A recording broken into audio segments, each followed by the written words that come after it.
बिल्कुल मुझे कतई अतिशोक्ति नहीं है कि जिम्मेदारी मेरी है, बिल्कुल मेरी है, लेकिन कहीं ना कहीं इसमें प्रशासन की भी नाकामी है। मेरा काम है उनको जाके खबर की सूचना देना, उसको कहना, बार बार कहने के बाद इवन इस विषय पे मेरी 2-3 बार डीसी साहब से तू मैं भी हो गई। क्या नमस्कार साथियों, मैं गुड्डी देवी जाटव मलकागंज से आप सभी मेरे क्षेत्रवासियों को, मेरे देशवासियों को और खासकर मेरे किसान भाइयों को बधाई। एक छोटा सा शब्द है जो आप मेहनत कर रहे हैं उसके लिए, लेकिन फिर भी क्योंकि हमारी हिंदुस्तानियों की परंपरा रही है कि दुख हो सुख हो उसको बांट के और साथ रह के हम एक करते हैं। तो आप सभी को मेरी तरफ से और मेरे परिवार की तरफ से सभी को गणतंत्र दिवस की बहुत बहुत शुभकामनाएं और इच्छा और कामना यही माँ झंडे वाली से कि सबके दुख दूर हों, चाहे हमारे वो किसान भाई हों, चाहे मेरे क्षेत्र के लोग हों, चाहे हमारे देशवासी हों। नमस्कार।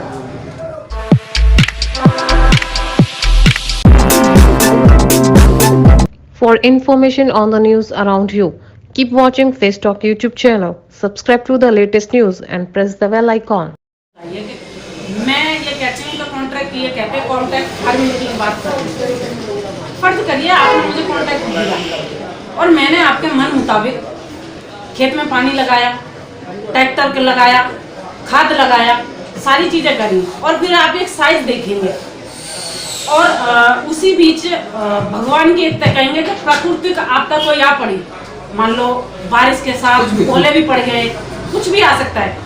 तो क्या होता है कि जब गेहूं की फसल होगी तो वो गिर जाएगा, गिरने से क्या होता है गांठ से वो मर जाता है और मरने के बाद उसमें ना जो एक फूलने की शक्ति होती है उसकी वो कम हो जाती है, मोटा नहीं हो पाता, पतला रह जाता है। उसको जब मैं काटूंगी और आपने मुझसे कॉन्टैक्ट कराया तो आप ये कहो कि बहन जी ये तो मैं ले नहीं सकता, इसकी तो रोटी अच्छी नहीं आएगी, ये तो काला पड़ गया, ये तो पतला रह गया है, तो मैं कहाँ बेचूंगी उसे। आपने तो मुझसे मैं आपके मन मुताबिक पानी लगवाया, बीज डलवाया, खाद डलवाया, तो वो पैसा आप मेरे पे थोप के और चले जाएंगे आप तो मैं किसको जवाब दूंगी, मेरी किसकी जवाब देगी, मैं तो मरी ना, आपके में किसान मर रहा। ये हकीकत आपकी नजर में कृषि कानून ठीक है? मेरे हिसाब से नहीं है। मैं किसान की बेटी हूँ, मैं खुद भी आज मेरे भाई आज भी ठीक है मैं दिल्ली में आ गई हूँ, लेकिन मेरे पीहर में आज भी किसानी का काम होता है।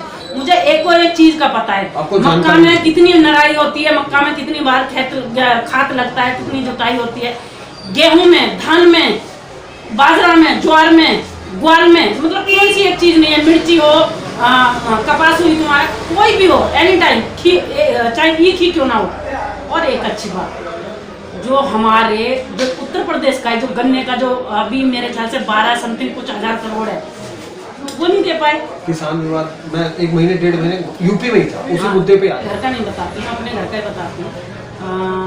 दिवाली से पहले धान कटे थे और धान की खेती कट जाती, मेरा भाई काटे, क्योंकि हम इतनी जगह कई बार नहीं हो पाती है घर में कि जी आप ले जाके और उसको स्टोर कर लोगे, बिल्कुल नहीं। वहीं से ट्रॉली में भरा धान, पूरी ट्रॉली भरी हुई थी, मतलब अगर एक बोरी में उस टाइम का देखेंगे तो मेरे ख्याल से समथिंग 1 क्विंटल से कम आता है या थोड़ा ज़्यादा आता है।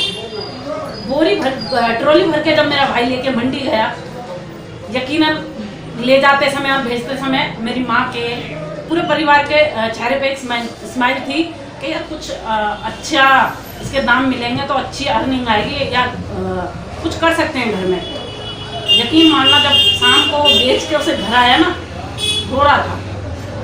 और गांव की बड़ी एक हर नागरिक की एक प्रसिद्ध कहावत है, पिटा सा मुँह ला के बैठ गया। मेरी माँ कहने लगी क्या हुआ बेटा, कह रहे माँ कुछ नहीं है, और कम से कम जो उन्होंने आकलन करा था कि हमारे धान के कम से कम 60,000 हमें मिलेंगे, मतलब 35,000 के धान बेच के अपने घर आ गए।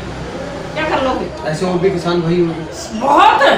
एक तो मैं एक जिस परिवार से जुड़ी हुई है, मुझे राजनीति का थोड़ा बहुत ज्ञान है। मैं ये नहीं कहूँ कि बहुत महान हूँ मैं राजनीति में, थोड़ा बहुत ज्ञान है और कानूनों के बारे में पता है।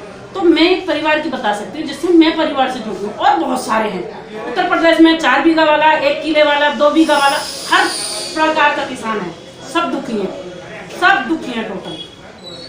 मेरा आखिरी सवाल, क्योंकि आपके पास मूल्यवान समय होता है, कोविड-19 के समय में आपने अपने क्षेत्र में क्या सतर्कता बनाई? सबसे पहले जिस टाइम लॉकडाउन शुरू हुआ था, मैं किसी पे नहीं जाता और मुझे किसी को कहने का भी कोई हक नहीं, मुझे अपना क्षेत्र देखना। मेरे लिखा हुआ रखा है। सबसे पहले मैंने एमसीडी का भी मुंह नहीं देखा था कि एमसीडी वाले सैनिटाइज करेंगे तो नहीं करेंगे। 5 लड़के हायर करे अपने पास से निजी और अपने पास से ही सैनिटाइजर उनको ला के दिया। अपने पास से ही जो जिससे वो सैनिटाइज करते थे वो मशीनें मंगाई। डेली कराया जब तक लॉकडाउन नहीं खुला। डेली हर द्वार पे कम से कम हर द्वार पे 5 से 7 बार मेरा बंदा गया, हर द्वार पे, क्योंकि मैंने बंद नहीं होने दिया। उसके बाद जिसकी ज़रूरत लगी किसी को राशन घर में पहुंचवाना, मैंने मना कर दिया।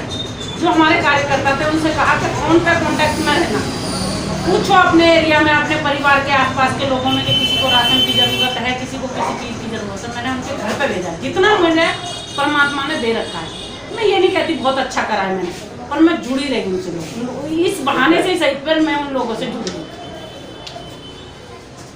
मलयागंज क्षेत्र में मैं हरचरण सिंह जोश साहब से मुलाकात करके बाहर निकला तो माननीय महोदय मिले। उन्होंने कहा कि कुछ लोग अतिक्रमण लगातार बढ़ता जा रहा है, कुछ नॉन वेज की दुकान है, और इसमें वास्तविकता मैं बताऊँ सच्चाई मैंने भी देखी है। क्या ये प्रशासन से मिली भगत है क्योंकि क्षेत्र आपका, या इसका कोई कारण है, मुख्य कारण? देखिए सबसे बड़ी बात है, आप जो मेरे अपने उठाए हुए मुद्दे हैं, अगर आप कहेंगे तो मैं आपके टीवी को आपको दे सकती हूँ। हर वार्ड कमेटी में मैं ये कहती हूँ कि यहाँ मीट की दुकान लग रही है यहाँ, और ये सच्चाई है, आपने बिल्कुल फैक्ट बताया, मैं उससे इनकार नहीं करूँगी, डिनाई नहीं करूँगी। मलकागंज रोड से लेके और हमारा झूलेलाल मंदिर बड़ा प्राचीन मंदिर है, वहाँ तक सब चीज़ें चलती हैं। थाने में लिखित में दे दिया, एमसीडी में लिखित में दे दिया, बल्कि जब एमसीडी का मैं मेंबर होने के नाते मैंने अनेकों बार वार्ड कमेटी में उठाया। होता क्या है, जैसे ही उनकी रेड करनी होती है, मुझे नहीं पता कौन खबर देता है, उनको खबर मिल जाती है, वो अंदर कर लेते हैं, और जैसे ही 4 बजे के बाद वो होती है तो फिर बुरा हाल होता है। चिंताजनक की बात।